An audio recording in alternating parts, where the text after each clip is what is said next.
The sound of tearing paper cracked through the airport terminal so sharply that for one split second, people thought something had exploded.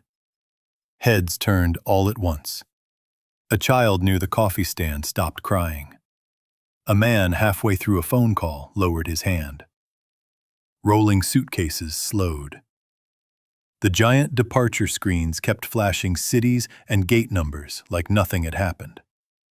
But under those cold blue lights, the entire world around Gate 14 seemed to freeze.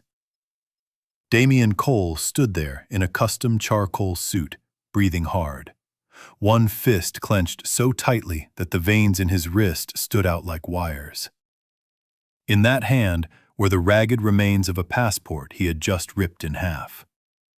Tiny blue scraps fluttered down around his polished shoes like dead birds. He stared at the woman in front of him with the kind of rage that made people instinctively step back. "Try leaving me now," he said. Sophia didn't move. For a second, she just looked at the torn passport in his hand. Then she looked past him toward the departure board. Madrid, final call, Gate 14. The one flight that mattered. The one flight that could still get her across the ocean in time. And for the first time that morning, fear showed on her face. Not loud fear, not panic, something quieter and worse. The kind of fear that comes when a person realizes the thing they were hoping would happen has already happened. Around them, people were staring openly now. Some were filming. Some looked away and then looked back because they couldn't help themselves. Airport staff stood caught in that awful human pause where everyone knows something terrible is unfolding, but nobody knows yet whether it's about to end or get much worse. Sophia swallowed and said very carefully, "My mother is dying." Damian laughed. It wasn't a big laugh. That would have been almost easier to understand. No, this one was small, intimate, poisonous. The laugh of a man who thought he was above consequences. The laugh of someone who believed reality could be negotiated if he spoke with enough confidence. "Funny," he said, stepping closer. "Your mother always seems to start dying whenever you decide to humiliate me." Sophia's lips trembled once, but when she answered, her voice came out steady. "I wasn't trying to humiliate you," she said. "I was trying to leave before your investors saw the bruises." The air changed. Not everybody heard it, but enough people did. The woman nearest the charging station stiffened. A man with a backpack looked up sharply from his phone. One of the gate agents lifted a hand toward her radio, and then froze, as if she needed one more second to decide whether she was overreacting or not reacting fast enough. Damian's jaw locked. He had the kind of face business magazines loved. Clean angles, expensive watch, perfectly controlled grooming. The practiced confidence of a man who had spent years confusing intimidation with intelligence and calling cruelty ambition. At 39, Damian Cole had built himself into something half the corporate world admired and the other half feared. CEO of Cole Meridian Logistics, ruthless in negotiations, famous for decisive moves. The kind of man boardrooms praised for being unemotional, when what they really meant was merciless. He was used to winning rooms. He was not used to being challenged in public. And he was definitely not used to being challenged by the woman he had spent 3 years conditioning into silence. "You think anybody here is going to believe you?" he said. Sophia looked at him. That was all. No tears, no speech, no defense. And somehow that unsettled him more than if she had screamed. Because the truth was, she had almost gotten away clean. One small suitcase, one medication bag, a black sweater, a charger, a folded scarf. No drama, No note on the kitchen counter. No shattered glass. No wild confrontation. Just a quiet exit before dawn and one voice message from a hospital in Madrid that she had listened to so many times she could hear it in her bones. Your mother's condition has worsened. If you wish to see her, you should come now.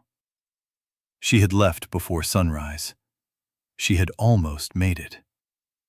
If you're already feeling where this story is going, take a second right now to like the video and subscribe to the channel. Because what happens next doesn't just get worse, it gets deeper, darker, and a whole lot more personal. Damien only found her because Vanessa told him. Vanessa Brooks, Chief Financial Officer of Cole Meridian. Smooth voice, immaculate taste, always composed. The woman Sophia had once defended at dinner parties when other people called her cold. The same woman Sophia had found 2 nights earlier wearing Damien's shirt in the apartment Sophia herself had decorated. That betrayal had been sharp enough to split a life in 2. But somehow, it still wasn't the worst thing she learned that night. She had come home early, tired and hollow from another pointless charity dinner, kicked off her heels in the hallway, and heard voices drifting out from Damien's study. She knew instantly that one of them was Vanessa's. Low, controlled, familiar in a way that turned her stomach before her mind even caught up. Sophia had stopped in the dark hallway, one hand gripping the banister so hard her fingers hurt, and listened from just outside the half-closed door. She knows something, Vanessa had whispered. She knows nothing, Damien replied. There had been the soft clink of ice in a glass, then silence. Then his voice again, colder. Sophia cries, she forgives. She disappears into another room. That's what she does. Sophia had closed her eyes. If he had insulted her, she could have survived it. If he had called her weak, she could have hated him and moved on. But it wasn't the insult that broke something. It was the certainty, the way he said it. Like her pain was a behavior pattern. Like her kindness had become data. Then came the sentence that changed everything. And if she leaves, Vanessa asked quietly, what then? Damien answered without hesitation. Not until the merger is signed, he said. After that, she can do whatever she wants. Sophia should have walked in, should have thrown the door open, should have screamed or shattered the whiskey glass against the wall, or demanded to know how long they had both been standing inside the wreckage of her marriage, pretending it was still a home. Instead, she stood there barefoot in her own hallway, feeling cold rise through the floorboards, learning in real time that her marriage had not merely failed, it had been repurposed, converted into timing, strategy, leverage. The next morning, while Damien showered and answered calls like a man with a normal conscience, Sophia went into his study. She told herself she was looking for proof of the affair. What she found was worse. Printed acquisition structures, transfer drafts, a confidential memo regarding Duran Air, her father's airline. Not that Damien understood what he was looking at. Not fully. He knew fragments. A famous aviation founder dead for years. A widow in Spain. A daughter who stopped using the family name a long time ago. He knew Sophia had distance from that world. He knew she disliked talking about inherited wealth. He knew her father had left her something complicated. What he didn't know, because he had never cared enough to ask the right questions, was that the something was an empire. Because when Damien met her, she had not been Sophia Duran. She had introduced herself as Sophia Moreno, her mother's name. The name she used when she wanted to know whether someone loved her before they loved what came with her. And in the beginning, Damien had seemed different. That was what made the whole thing so lethal. He met her years earlier during a winter storm delay in another airport terminal, back when he was just an aggressive executive in a Navy coat, barking into his phone about missed meetings and incompetent staff. Flights had been canceled. A toddler was screaming. A gate agent looked ready to cry. People were frustrated in the ordinary, miserable way people become when travel turns them into numbers. Sophia had been there quietly, not as a passenger exactly, but not visibly in charge either. She had a habit, inherited from her father and sharpened by grief, of walking airports unannounced, just to see how people were actually being treated when cameras weren't around. The airline legally belonged to her. Emotionally, it still felt like a ghost she had not decided whether to bury or revive. Damien had been furious, loud, sharp, the kind of man who thought impatience was proof of importance. Sophia stepped between him and the trembling gate agent before she fully knew why. She calmed the family with the crying child, found juice for the toddler, pulled the supervisor over with a look, rebooked 2 stranded passengers, got the gate agent back up. Then she turned to Damien, said something so quietly nobody else heard it, and 10 minutes later, he was on a different route with a hotel voucher in his hand, and no idea why he suddenly felt embarrassed. Afterward, he looked at her with something like surprise. "Most people are afraid of me," he said. Sophia had adjusted the sleeve of her coat and replied, "I wasn't talking to you." He laughed. God, that laugh. She would hate it later, but back then it felt like a door opening. He made her feel seen in ways other men never had. Not as a last name, not as an heiress, not as a target for flattery or inheritance fantasies. He took her to street markets instead of charity galas, ate cheap noodles with her in his car, kissed her in grocery store parking lots, told her he was tired of women who wore money like performance art. "I want something real," he told her once, forehead resting against hers, voice low and warm. And foolishly, tenderly, Sophia believed he meant her. So she kept postponing the truth. After the honeymoon, she told herself. After his next quarter. After he was less obsessed with expansion. After the stress passed. After the mood swings calmed. After her mother stopped urging her to tell him. After the next fight. Then after the next one. Then after the first time he grabbed her too hard. Then after the apology. Then after the roses. Then after the explanations.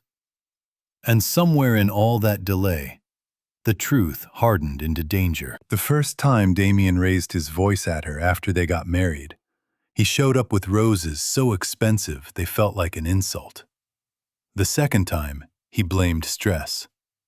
The third time, he gripped her wrist hard enough to leave shadows. After that, flowers disappeared. He switched to language, rational language, weaponized language. "You make me look weak. You disappear when I need you. Why do you always act like the victim?" The marriage didn't collapse in one spectacular explosion. It rotted. Slowly, quietly, from the center.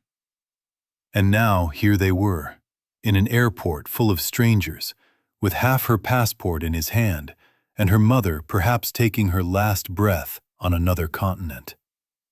A gate agent finally stepped forward. "Sir," she said carefully, "I need you to step back." Damien didn't even turn his head. "This is between my wife and me." Sophia crouched down and picked up one torn piece of the passport from the floor. Her fingers were shaking, but not with helplessness anymore. Something inside her had moved past fear and arrived somewhere cleaner, colder. "You had no right," she said. Damien leaned down close enough that only she could hear him. "I have every right," he whispered. "Everything you have is because of me." That was the exact moment another voice cut clean through the crowd. "No," it said. "Actually, sir, it isn't." People parted without being told. A tall, silver-haired man in a dark overcoat strode toward them with 2 airport security officers beside him. His pace was fast, but his face was composed in the specific way powerful men train themselves to appear calm while everything around them catches fire. Sophia looked up and shut her eyes for half a second. Eduardo Salazar, Chief Operating Officer of Duran Air. He stopped in front of Sophia first. "Miss Duran," he said quietly, urgency compressed beneath discipline. "The embassy team is on the way. We've arranged everything we can." Damien blinked. "What did you call her?" Nobody answered him immediately. They didn't need to. The realization moved outward in widening circles. First through the staff who understood the name. Then through the passengers close enough to connect it. Then through the phones recording everything. Duran, as in Duran Air. The same airline logo glowing only a few yards above Gate 14. The same company Damien had spent months circling in meetings, reports, projections, and merger documents. He gave a short laugh. "This is a joke." Eduardo turned to look at him for the first time. "No, sir," he said. "The joke is that you assaulted the majority owner of this airline on camera." Everything changed after that sentence. Security straightened. Not physically much, but enough. Their uncertainty vanished. The gate agents stopped looking terrified and started looking procedural. Nearby passengers took another step back, no longer watching a domestic scene, but witnessing the public collapse of a man who had not yet realized the floor beneath him was gone. Damien turned slowly toward Sophia, and Sophia stood up. For the first time in months, maybe years, she looked directly at him without flinching. "I told you once," she said, her voice low and steady, "that my father left me more than money. You never bothered to ask what else he left." The color drained from his face, not from guilt, but from calculation. You could see the math happening in real time. The merger, the leverage, the documents, the pressure, the assumptions. All the little smug certainties he had stacked into place like bricks, now collapsing inward. "You own Duran Air," he said. Sophia's eyes filled, but not because of him, because of Madrid, because of the clock. Because every second spent here was one she could not give back to her mother. "Yes," she said. "And you just tore up your last chance." Security moved in. Damien shifted instantly into performance mode.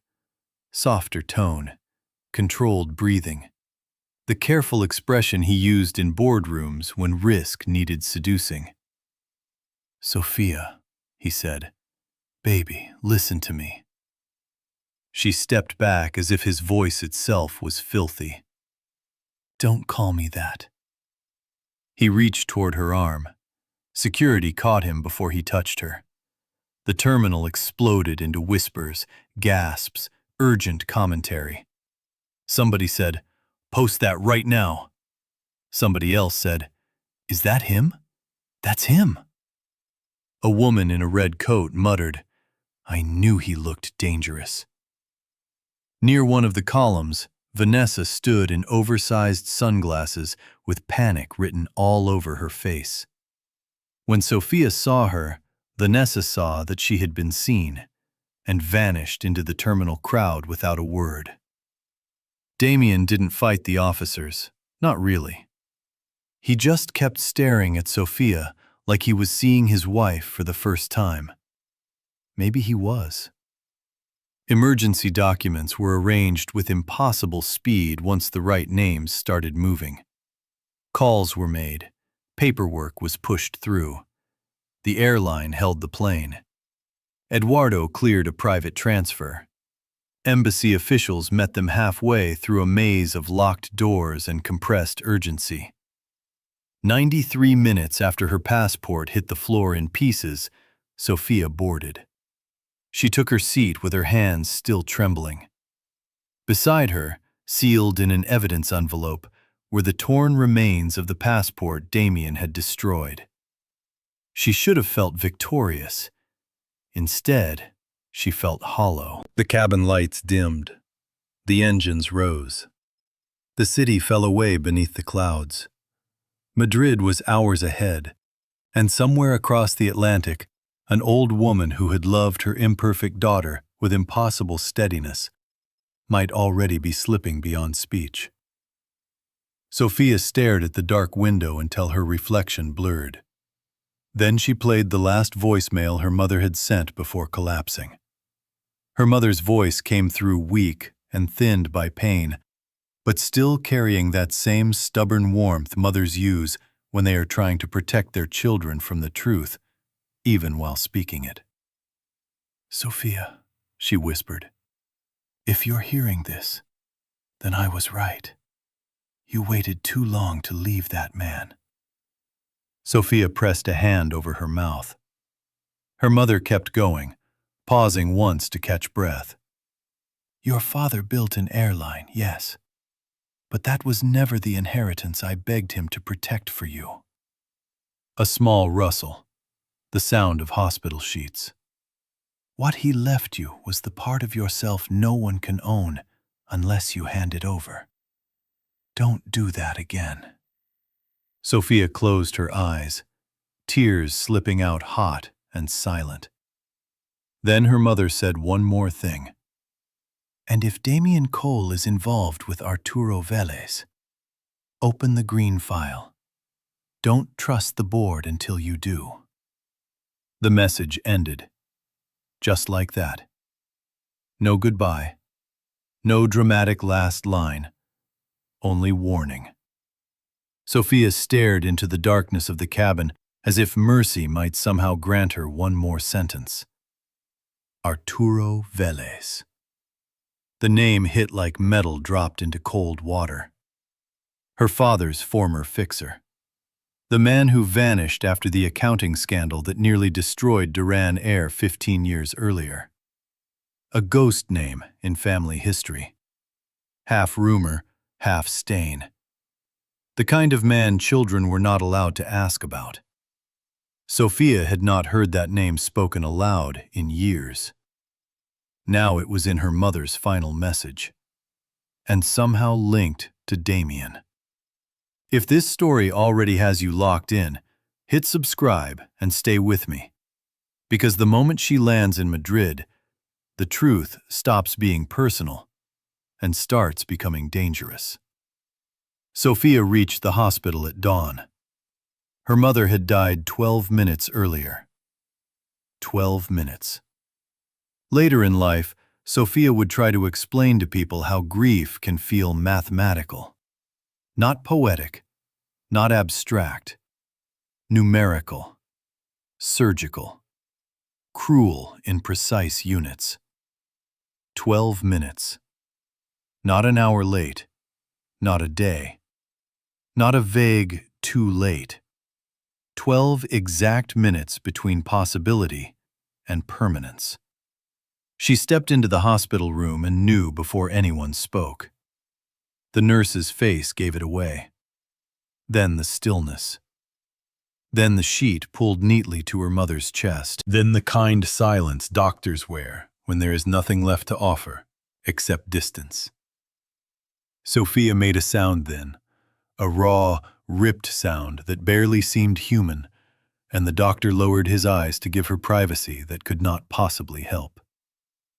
She walked to the bed on legs that didn't feel connected to her body, took her mother's hand. It was still warm, almost. "I'm here," Sophia whispered. But she wasn't. Not in time. Her body folded over the bed. Everything she had swallowed for years came up ugly. Not graceful tears, not cinematic grief. Shame, rage, loss. The airport, the torn passport, the affair, the humiliation of having your pain doubted by strangers until money gives it credibility.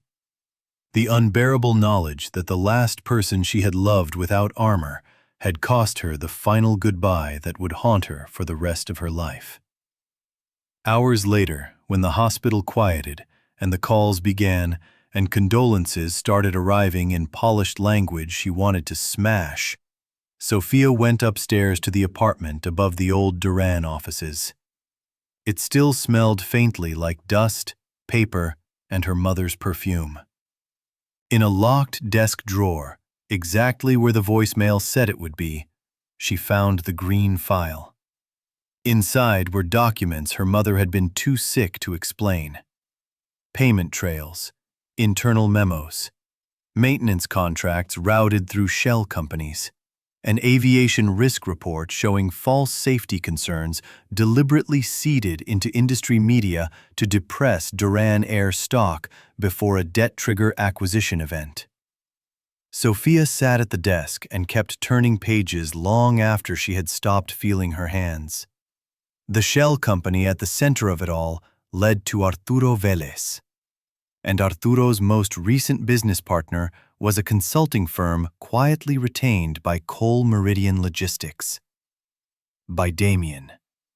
Not an accident. Not a misunderstanding. Not just adultery and cruelty and the ordinary corrosion of a bad marriage. A plan. He had been trying to swallow the airline from the outside while sleeping beside the woman who owned it. Sophia sat there for nearly an hour without moving. Then she laughed once. Not because it was funny. Because some truths are so vicious, the body chooses the wrong reaction before the mind can catch up. Of course that was why the merger mattered so much. Of course that was why Damien kept asking strange questions about debt schedules and fleet value and international route exposure. Of course that was why Vanessa had suddenly taken such an interest in the airline's balance structure. Of course that was why he panicked when Sophia tried to leave before signing week. He had not ripped her passport because he loved her. He ripped it because an asset was getting away. By noon, the airport video had detonated online. Everywhere. The CEO, the terminal, the passport, the reveal. Clips spread across social media faster than damage control could chase them. News anchors used phrases like disturbing footage and public allegations of abuse. Comment sections turned savage. Former employees began speaking. Then more again, because once powerful men start bleeding in public, everyone they've cut in private suddenly remembers their own names. One former assistant described being forced to work through a miscarriage because Damien didn't want a meeting rescheduled. A senior manager posted about a budget review where Damien hurled a phone across the room and then calmly continued the presentation as if terror were a management style. A woman Sophia had never met uploaded a resignation letter she said Damien made her rewrite until the wording sounded less emotional after her brother died. Investors demanded answers. The Cole Meridian board announced an emergency review. Vanessa disappeared from the company website before evening. Damien called Sophia 19 times. She blocked him. Then, one email came from a private address. "I didn't know. Let me explain." Sophia read it once. Felt nothing. Not anger, not vindication, not even disgust. Just absence. Then a message came from Damien's attorney. Mr. Cole requests discretion during this difficult private matter. Public escalation could damage both corporations. Both corporations. There it was again. Even now, even after the airport, after the passport, after the hospital. Not grief, not remorse. Protection. Brand language wrapped around violence. Sophia shut the laptop. Across the room, Eduardo watched her carefully. "The board meets tomorrow in London," he said. "They'll try to force an interim agreement before markets open in New York. If we wait, he may still box us in." Sophia walked to the mirror near the apartment window. Her eyes were swollen. Her hair was a mess. Her face looked like that of a woman who had buried her mother and her marriage in the same day. Good, she thought. Let him think I'm weak. London was raining when she arrived. The Duran Air boardroom looked exactly the way power likes to dress itself when it wants to pretend morality is a scheduling problem. Glass walls, polished oak, soft lighting, coffee that cost too much. Men and women who had built careers on never appearing surprised. Damien was already there. He had cleaned up beautifully. Fresh tie, controlled face, hair perfect. Only the faint bruise near his jaw, where airport security had caught him too hard, hinted that the previous day had not gone according to his plan. When Sophia entered in black, the room went silent. Not one person stood. That told her everything. Arturo's influence was still inside the room. Damien gave her a small nod, like they were polite strangers at a funeral reception. "Sophia," he said, "I'm sorry for your loss." It was such a good line, soft, timed, empty. She took her seat at the far end of the table. Vanessa sat beside Damien, pale and rigid, trying not to look at Sophia at all. The chairman cleared his throat. "Given recent volatility," he began, "we propose advancing the strategic integration with Cole Meridian to stabilize creditor confidence." "Before that," Sophia said, "I'd like everyone in this room to watch something." Eduardo dimmed the lights. The screen descended. What played first was not the viral clip. It was the full airport security sequence. No edits, no dramatic music, no captions. Just truth. Damien grabbing her arm. Damien blocking her path. Damien tearing the passport in half. Damien leaning down close enough for enhanced audio to capture the words from his mouth. "Everything you have is because of me." When the lights came back on, the silence was different, heavier. One board member muttered, "Disgusting." Damien exhaled slowly. This is a domestic dispute being weaponized in a corporate setting. Sophia slid a folder onto the table. Then another. Then another. "Forensic accounting," she said. 3 shell companies used to seed false safety concerns about Duran Air and manipulate acquisition conditions. Nobody interrupted. "One of those companies retained Arturo Vélez," she continued. "Another paid Vanessa Brooks $800,000 over 11 months. Vanessa went white. "That's absurd," Damien snapped. Sophia didn't even look at him. "Page 42, she said. Paper started turning. A transfer authorization appeared on the main screen. Damien's signature. Not copied, not rumored. Verified. Now the chairman looked genuinely shaken. "Damien?" He slammed a hand on the table. "You think she found this alone? She's grieving. She's unstable. She has no idea how corporate war works." For the first time that meeting, Sophia turned fully toward him. "No," she said quietly. "I know exactly how it works. I was just raised better than you. And that was when Vanessa stood up and broke. I want immunity, she said. The room erupted. Damien stared at her with naked hatred. You stupid. She knew before Madrid, Vanessa shouted, pointing at him with a shaking hand. Her mother found Arturo's name and you panicked. That's why you went to the airport. That's why you ripped the passport. You said if Sofia got to Spain before the signing, everything would collapse. Silence hit the room like impact. Even Damian realized too late what she had just confirmed. Sofia felt the hurt land in an entirely new place. Not because it surprised her anymore, because now it was undeniable. He knew. He knew her mother was dying, and he still did it.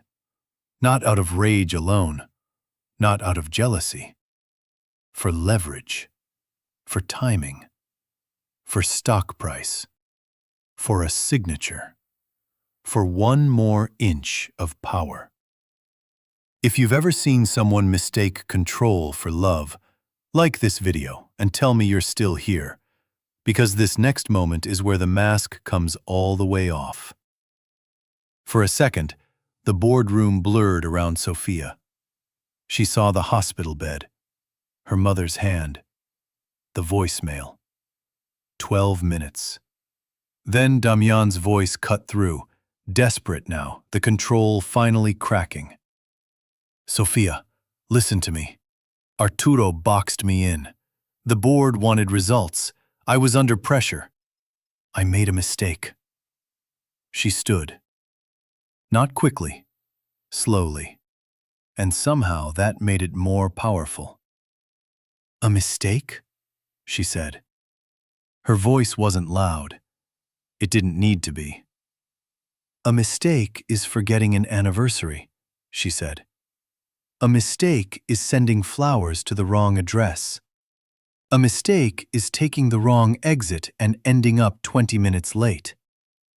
She stepped toward him. He actually stepped back. You tore up my passport while my mother was dying because you thought your deal mattered more than my last goodbye. Nobody in the room moved. You stood in an airport and treated me like property because that's what love means to you. Ownership, obedience, control. Her eyes burned now, but her voice stayed even. And the worst part? I spent years trying to be gentle enough that you might stop. That line seemed to hit harder than anything else she said. Maybe because everyone in the room understood, all at once, that what stood before them was not simply a powerful woman exposing a corrupt executive. It was an abused wife naming the private bargain she had once tried to make with cruelty. If I stay calm enough, maybe it won't get worse. If I love him correctly, maybe he'll become different. If I shrink, maybe I'll survive. Damian's face was coming apart by degrees. He tried one last time, and this time the performance was gone. Sofia, he said, please, please. From a man who had only ever used that word when he was losing. She looked at him for a long moment. Then, with 2 fingers, she slid her wedding ring off and placed it on the boardroom table. The sound it made was tiny, but somehow it landed louder than any shouting ever had. Remove him, she said. Corporate security entered. Not airport security this time. This was different, colder, administrative, final. The kind of security called when a man's title evaporates before his body has left the chair. Damien turned toward the board for help. There was none. Not one person defended him. Vanessa collapsed back into her seat and covered her face. As security took Damien by the arm, he turned to Sofia one last time. He wasn't furious anymore. He looked stunned, not like a guilty man, like an arrogant man finally discovering that consequences can become physical. "You loved me," he said. Sophia nodded once. "I did," she said. "That was the only thing you ever had that wasn't stolen." Then he was gone. By market close, Damien Cole had been removed as CEO, placed under investigation, abandoned by major investors, and converted into the sort of headline powerful men spend their careers pretending only happens to idiots. Sophia didn't watch the coverage. She went back to Madrid. She buried her mother beside her father. The funeral was quiet, dignified, expensive in the way old European grief often is. Black coats, formal flowers, controlled condolences. People speaking in low voices about Elena Moreno Duran as if her elegance had not also contained steel. When the last guest left, Sophia stayed. The cemetery grew still except for the wind moving through the cypress trees and the distant sound of planes crossing high overhead. She stood there in black heels, sinking slightly into damp earth, and said what she had not been able to admit while her mother was alive. "I kept making myself smaller," she whispered. "I thought that was love." The wind moved again. No answer came. But for the first time in years, silence did not feel like something that belonged to somebody else. It belonged to her. And in that silence, pieces started returning. Not quickly. Healing never arrives with the elegance people promise you. It comes jagged, in fragments, in strange moments. Like the first night Sophia slept without checking the door. Like the morning she reached for her wrist and realized the bruise had faded but the flinch remained. Like the first time she said her full name out loud to a room full of executives and did not soften it to make other people comfortable. Sophia Duran, not Sophia Moreno, not Damien's wife, not the quieter version of herself designed for safer rooms. The investigations widened. Regulators traced the shell companies. Journalists dug into old Duran Air records and found patterns that had looked like market bad luck until fresh eyes recognized orchestration. Arturo Vélez, elusive for years, began appearing in the financial press as a shadow figure, linked to debt manipulation, synthetic pressure campaigns, and covert consulting structures designed to weaken targets before acquisition. Vanessa took a deal. Board members who had once praised Damien's vision suddenly remembered private concerns they had never had the courage to voice when his power still benefited them. Sophia learned another brutal truth then. Institutions do not have moral awakenings. They have incentive changes. Still, she used what she could.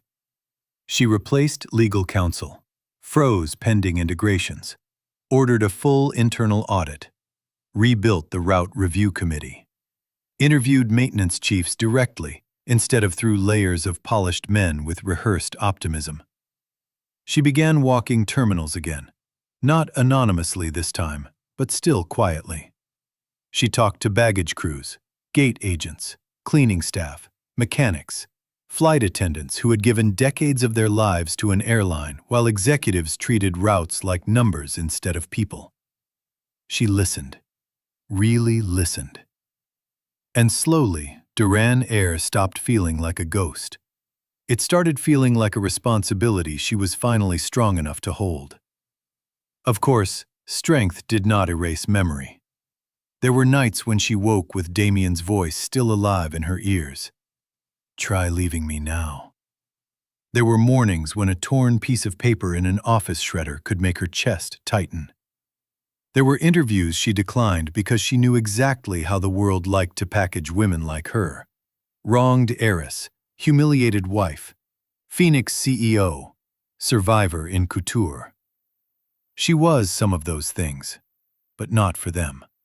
Not on command. Not as content. Months passed. Criminal referrals moved through channels too slow for emotion. Civil suits multiplied. Damien's public statements shifted by the week, from denial to mischaracterization to stress to private pain made public, as if privacy itself were a defense. He sent letters twice through intermediaries. She never responded. One of them contained an apology so carefully drafted by attorneys that it managed to sound remorseful without ever naming what he had done. That one she burned. The other contained 3 handwritten lines. "I did love you. I just couldn't lose." She read that one only once, then folded it and locked it away. Not because it mattered, but because someday she might need proof of how small a monster can sound when speaking in his own handwriting. The board at Duran changed shape under pressure. Some resigned. Some reinvented themselves as loyalists now that survival required it. Eduardo remained what he had always been: calm, strategic, and more devoted to her parents' legacy than to his own comfort. He never told Sophia what to feel. He never spoke to her like she was fragile. That alone made him invaluable. One evening, long after the London confrontation, he found her standing alone in an observation gallery overlooking the runway. "You know," he said, "your father used to come here when decisions got loud." Sophia smiled faintly. "To think?" Eduardo shook his head. "To remember that every spreadsheet eventually turns into people in motion." They stood in silence, watching a plane taxi through falling dusk. "My mother told you not to trust the board," Sophia said after a while. "She did."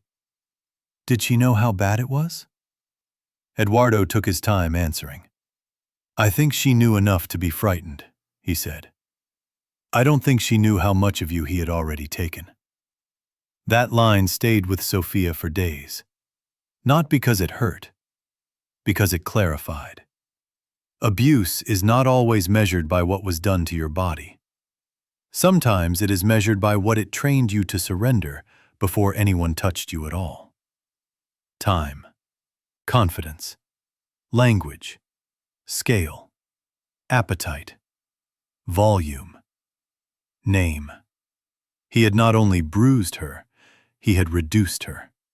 And rebuilding from that kind of theft required more than revenge. It required expansion. So she began making decisions the old Sophia would once have apologized for. She canceled a vanity partnership her father would have hated, rejected an acquisition bid that looked profitable and smelled predatory, promoted 2 women Damien's world would have considered too soft, and 1 mechanic with no board polish but perfect safety instincts. She changed the executive review language from human capital efficiency to staff retention and fatigue risk. And when a consultant told her the phrasing sounded emotional, she thanked him for identifying himself and never hired him again. Employees noticed. Passengers noticed. The culture began, slowly, to change. 3 months after her mother's funeral, Duran Air launched a new long-haul route. The aircraft was christened Elena Moreno. Not after the founder, not after the businessman, after the woman who had taught his daughter that inheritance means nothing if you abandon yourself in order to keep it. The morning of the inaugural flight, the sky was almost painfully clear. Reporters gathered early. Cameras flashed. Questions flew before the microphones were even fully adjusted. Was this a symbolic new era for Duran Air? Did she consider the launch a statement after the scandal? Would she comment on ongoing litigation against Damien Cole? Sophia stood on the observation deck, without dark glasses, without aliases, without hiding behind staff or strategy. Sunlight slid across the fuselage. The aircraft looked impossibly clean against the open blue. Beside the runway, The name Elena Moreno gleamed under the cockpit windows. For one dizzy second, Sofia remembered being a child. Her father lifting her high enough to look through airport glass, while her mother laughed and told him not to spoil her. Back then, planes had looked magical. Later, they looked expensive. Later still, they looked burdensome. Now, finally, they looked like what they had always been. Machines built to carry people from one life into another. When the aircraft began to move, a hush passed through the crowd. It rolled forward, gathering speed. Faster, faster still. Then the nose lifted. Then the body followed. And there it was, that clean, impossible moment where something massive stops obeying gravity and enters sky. Sofia smiled, not for cameras, not for narrative, because for the first time in a very long time, something inside her rose with it. A reporter shouted, "Do you have anything to say to Damien Cole if he's watching?" The old Sofia might have looked away, might have answered with dignity polished into vagueness, might have chosen the smaller sentence. This time, she didn't. She looked straight toward the cameras and said, "Some men mistake access for ownership. They think being loved by a woman means they built her. They think if they break enough of her confidence, the rest of the world will never know who she was without them." The crowd went silent. Sofia kept going. But truth has a way of surviving bad marriages, bad men, and expensive lies. Another question came from somewhere behind the cameras. "So this is revenge?" She smiled again, but this time it held no softness at all. "No," she said. "Revenge would have been smaller." That line traveled fast. People quoted it for weeks. Commentators called it brilliant, cold, elegant, devastating. They were wrong in different ways. It wasn't crafted. It was simply true. Because revenge had been available to her in 100 forms. She could have bled him in public every day if she wanted. Could have fed the press, sharpened the spectacle, made herself the righteous center of his ruin. But the deeper victory was stranger than revenge. She had stopped orbiting him. That was the part outsiders never understood. The real ending was not his downfall. It was her expansion. She returned to Spain less often after that, not because memory hurt less, but because the ache changed shape. The apartment above the old offices became a place she could enter without collapsing. Her mother's perfume faded from the drawers. Her father's old handwritten route maps were framed instead of hidden. The green file was archived, copied, sealed, and removed from the space where grief had first opened it. One evening, nearly a year after the airport, Sofia found the evidence envelope containing the torn remains of her passport. She had kept it, not out of obsession, out of witness. She sat alone at her desk and spread the pieces out across the wood. The ripped seal, the bent spine, the half-visible photo, the shredded edges where a man once tried to decide her future with his hands. For a long time, she just looked at it. Then she did something simple. She threw it away. Not ceremonially, not tearfully, just into the bin. Because there comes a point in healing when proof is no longer protection.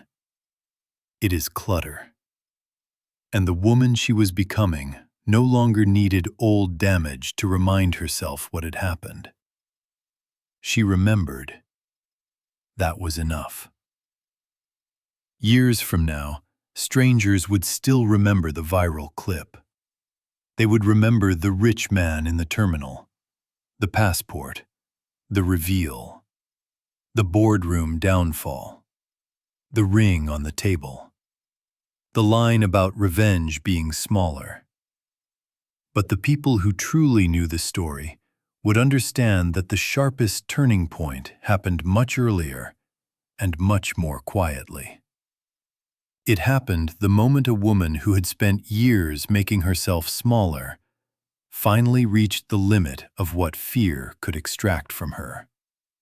It happened when humiliation stopped functioning as a cage. It happened when love lost its disguise. And if you've made it all the way here, like the video, subscribe to the channel, and stay close. Because stories like this aren't really about wealth or power or public takedowns. They're about the exact moment a person decides they will never again hand over the keys to themselves. As for Damien, his name slowly disappeared from buildings, reports, and lobbies where it had once carried weight. That is the final insult power suffers when it collapses. Not merely punishment, but replacement. New signatures, new leadership, new door plates. Men like him always imagine ruin as a dramatic fire. More often, it is administrative, quiet, humiliating. A calendar invite they no longer receive. A room that no longer pauses when they enter. A phone that stops ringing. Sophia's name, meanwhile, rose in the places his had once crowded. Not because she chased visibility, because she stopped hiding truth. She went back to using Duran publicly. Not to impress anyone. Not because money suddenly mattered to her. Because names matter. Because truth matters. Because the person she had once fragmented for safety had finally become whole enough to stand in a single skin. And that, more than any scandal, was what made her untouchable. Some stories end when the villain falls. This one didn't. This one ended when the woman he tried to reduce finally took up all the space that had always belonged to her. When the sky carried her mother's name. When the airline carried her father's legacy without swallowing her identity. When the world saw what Damien had done, and she no longer needed the world's permission to know it was wrong. He thought he had trapped her at a gate. He thought a ripped passport could become a cage. He thought timing, intimidation, and private cruelty could keep her inside a version of herself that served him. He was wrong. Because the truth about women like Sophia is that they do not become powerful the day the world discovers who they are. They become powerful the day they stop negotiating with the people trying to erase them. And once that happens, no camera, no boardroom, no marriage, no humiliation, no man with expensive shoes and a collapsing empire can put them back where they were. By the time the last traces of Damien Cole vanished from the glass towers he once ruled, Sophia Duran was already somewhere else entirely, standing under a clear sky, watching sunlight move across metal wings, no longer asking for permission to be vast.